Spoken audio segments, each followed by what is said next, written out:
Good morning, good morning, good morning to you. Good morning, and how do you do? Good morning, everyone.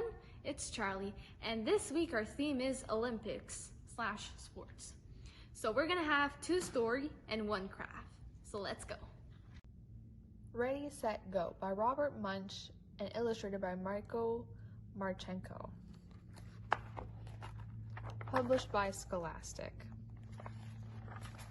Before her father's big race, Miranda and her dad went out for breakfast. Miranda had eggs and waffles and fruit and a whole pitcher of orange juice. Then they were late for the race because Miranda had to stop to go to the bathroom 5 times. When they got there, her dad jumped out of the car and yelled, "Miranda, I have to go sign up for the race. Hurry and get me some water. If I don't have a drink before I start the race, I'll never finish." So Miranda went looking for a bottle of water. Suddenly, the starting horn went off and the race was on. Oh no, Miranda thought, he has to get some water or he'll never win. She found a bottle of water and ran up the road looking for her father, the first person she saw walking. His face was green and he looked like he was going to fall over. Miranda decided not to ask him if he'd seen her dad. She just kept going. Miranda caught up to the next runner. He was a regular sort of runner. He was not green at all. Miranda said, "Have you seen my dad? His name is Peter." "Go away, kid," said the man. "Pipsqueaks don't belong in this race." So Miranda kept going. Miranda caught up to the next runner. She said, "Have you seen my dad? His name is Peter." "Get out of my way, kid," said the woman. "Pipsqueaks don't belong in this race." "Well, I'm faster than you," said Miranda, and she ran ahead and left the woman behind.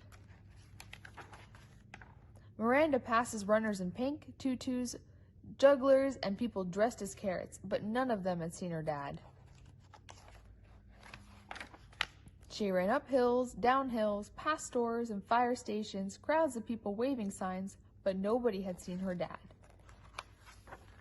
There were 200 people ahead of her. Some were nice to her, some didn't answer, and some called her a pipsqueak, but none of them had seen her dad. Finally, Miranda came to a man who was running very fast. "Have you seen my dad?" she asked. "His name is Peter." "Oh no," yelled the man. "Is he ahead of me? I thought I was first." "Wow," said Miranda. "My dad's winning and he didn't even get his drink of water." Finally, she came to the finish line, but she didn't see her father. Suddenly, a bunch of people grabbed her and lifted her into the air. They cheered, "She wins! The little pipsqueak wins!" They would not put her down. Miranda yelled, "Has anybody seen my dad? His name is Peter!"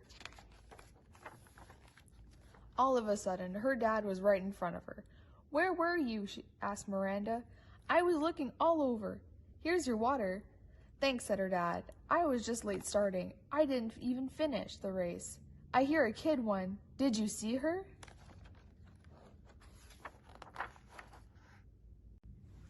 Sheep Take a Hike by Nancy Shaw and illustrated by Margaret Apple.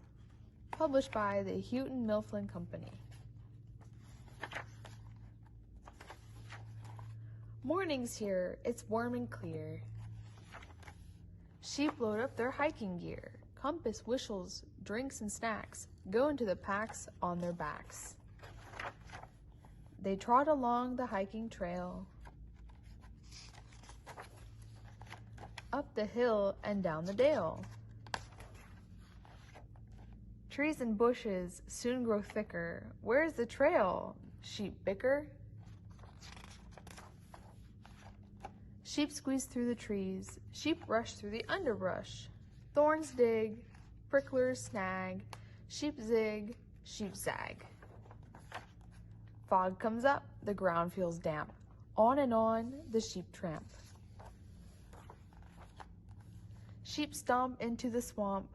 Mush, gush, boggy tracks. Yuck, muck, soggy backs. Blub, blub, soggy packs. Glub, glub, globby snacks. The compass sinks, they're in dismay. How could they ever find their way? Sheep climb out of the slime. They look around and they soon find woolly fuzz they left behind. Sheep won't stray, they've marked the way. Now they're on the hiking path. What more could they want? A bath. Sheep trot homeward, rain pours. What a day for the great outdoors. For this week's craft, we're gonna design our own Olympic medal. So you can draw anything you want, and in the circle you can draw hockey, soccer, baseball, skating, anything you want. And for me, I did a microfilm because singing is a sport as well. All right, so that's it for this week. We'll be seeing you next week with more stories and more craft. Have a good one.